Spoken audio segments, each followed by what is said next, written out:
Hello, everybody. How are you doing? So, I wanted to comment on a video that I saw somebody made about a specific YouTuber.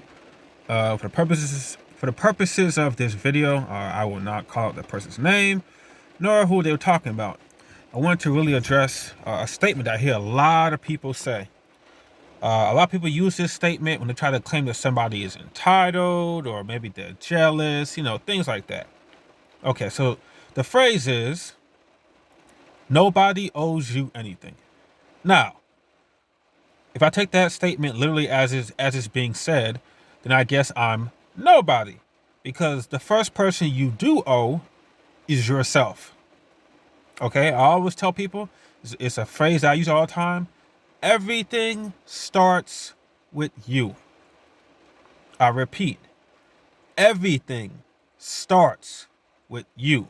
You are the foundation of anything that you desire. So if you desire confidence, well, then you yourself have to become confident, right? So think about this. Let's say I desire confidence and I also desire confidence in others. I wish other people would be confident. Well, I first must be confident before I can instill confidence in other people. If I want people to be more loving, I must first become loving before I can instill love in other people. Everything starts with you, right? Now, with that being said, let's take down the statement. You don't owe anybody. You don't owe anybody. Nobody owes anything to you, or you don't owe anybody anything. Okay, so let me get this straight. I'm born into the world. I have a mom who breastfeeds me. I have a father who works and helps provide. So so you're born into the world. You have a mom and a father who help you survive. Because a human baby cannot survive on its own at all. I mean, at all. Okay, so it needs people to protect it and provide for it, right? By the time it hits what the age of 4 and 5, or sometimes earlier, depending on who the kid is, the toddler is, they start walking, they start learning to talk. Now, through all this investment of the nuclear family, the mother and the father, and the outside relatives and friends and even strangers in the neighborhood, everybody invests and influences in some way that specific child. And that child learns to speak a specific language. They learn certain mannerisms, certain habits, right? And they develop certain types of mindsets and belief systems, right? But then you say, well, when a kid hits 18, uh, nobody owes anybody anything. Nobody owes you anything, and you don't owe anybody anything. So the people that spent their time investing in you, you don't owe them anything. No, the correct phrase is, nobody owes you anything for nothing, which means, obviously, if you provide value, people need to provide you value back. Now, it's nice to say that we should want to invest in people, within our means. And if we have, a surplus of things left over, and that person was, somebody who was barely getting by, and we help them, that we shouldn't necessarily hold over their head because maybe they're not in a position to provide it to us. Maybe we'll tell them, instead of you giving me something, push it forward. Now that I've helped you, you help somebody else. Stuff like that, right? But this whole mindset of nobody owes anybody anything, it's like the dumbest mindset in the world for multiple reasons. When you study humanity and how, the history of humans and how they came together and how they're able to form families, and from families, they form communities and villages, and then from these villages form societies. Families, successful families, neighborhoods, villages, societies, businesses, all relationships succeed because the foundation of all successful relationships is trust. Now, why is that trust there? Because each person in that relationship understands they have a role. The role that you have is what you owe. So think about this. The man who chooses to protect and provide for his family, he owes them protection and provision. Make sense? Right? And because he understands that oath, what he owes, right? Because remember, he got married. He took vows. Those vows are an oath. So that's what he owes. Now, he doesn't owe it for nothing, right? His wife also took a vow. So she owes him something. And together, they both owe each other. And that is what propels them, right, to complete their roles, thus fulfilling their oath. Thus, there is trust. Thus, there is success, right? But the trust is there because each participant, each individual understands they owe something. So this nonsense of don't nobody owe you nothing, it is false. I don't know why people start saying this. Maybe it sounds nice because it resolves you of responsibilities, right? Because you're allowed to not be the best version of yourself. You're allowed to slack off, right? Somebody's allowed to make use of you helping them, and they say, "Well, I don't owe you nothing. You didn't have to help me. Nobody put a gun to your head." You know what? How about we all take that type of mindset, huh? How about the entire world take that mindset and see how successful we'll be? Humans weren't successful because they took that mindset. Humans were successful because they understand responsibility. They understand cooperation. They understand collectively going towards a common goal. They understand pursuing something greater than oneself. But people want to come here and push this destructive, toxic mindset. Look, I understand what people are trying to say. The statement, I think, was an innocent statement that started from when people feel entitled and they don't actually provide any type of value, and they expect people to just give them something. Yes, it's true. Nobody owes you nothing or anything. But what we're supposed to add to that is for nothing. Nobody owes you anything for nothing. If you don't provide nothing, then you are owed nothing. Perfectly agree. That is so true. But the statement by itself, without that modification saying nobody owes you anything, well then I guess if I pay for a plumber to fix my pipes, he doesn't owe me to fix the pipes. He could just kind of do it and walk away because he don't owe me nothing. I guess that water company that you pay your water bill for, right? They don't owe you clean water. They don't even owe you water. They can take your money and say, well, I just choose not to give you water because I don't owe you anything. I know people try to say, dude, you should understand what they're trying to say, and I get you. But you got to understand, words have meaning. And one thing I've learned is humans like to take things literal. So when you literally say something that's not complete, they will push that incomplete statement as far as they can. So guess what? You complete the statement. You correct the statement. You make sure the statement itself stands by itself.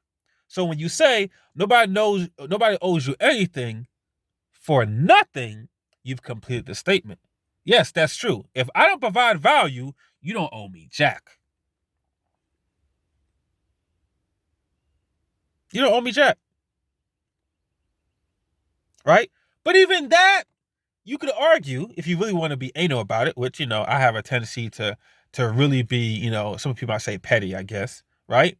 Because I could say we at least owe each other common decency, right? Which is a natural norm in a society. And people just say, well, nobody really owes you that. That's a lie. That's why we have laws.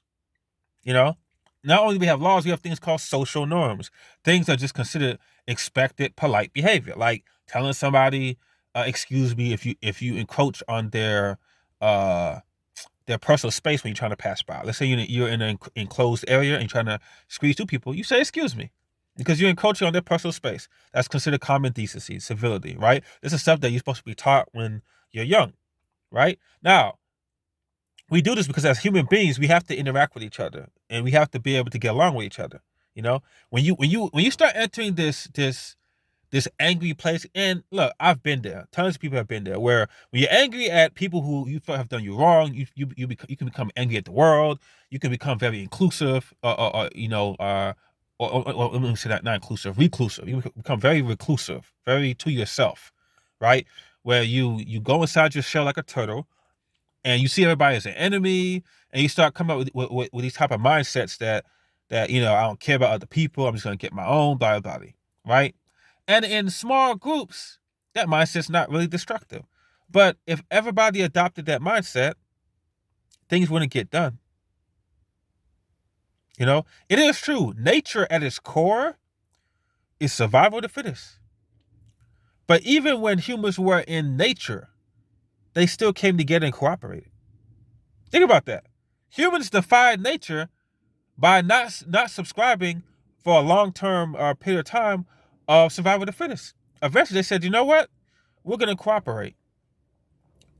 If my strength is your weakness and your strength is my weakness, instead of us just competing against each other and hoping things work out, we're going to protect each other, right? You're going to do what I'm weak at, I'm going to do what you're weak at, and we're going to combine our efforts, and we're going to both win. And that's how humans have gotten to where they are currently, you know? But it seems to me in modern society, I don't know what happened. I mean, I guess you could argue plenty of things. I don't want to make this video too long. I'm already at 11 minutes. But somewhere in modern society, people have now started to become more selfish. They don't seem to understand that in a society, all the working parts come together to make the whole. And when you start entering this mindset of, oh, you know, as long as I get what I want, then I don't really care about anybody else, you will see what the result of that will be.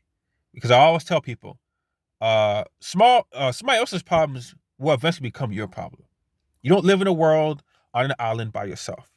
So somebody else's problems becomes your problems. So when you laugh at a group that say maybe it's poor, you know, maybe as a result of them being poor, they're not able to raise their kids as best as they can, and you think, well, it's not my problem, it's not affecting me. And then those same kids, you know, of those parents grow up and rob you and kill one of your kids, or possibly kill you, or you know, or injure you in a way that you have a long-term injury, like maybe a spinal cord injury, right? Well, guess what?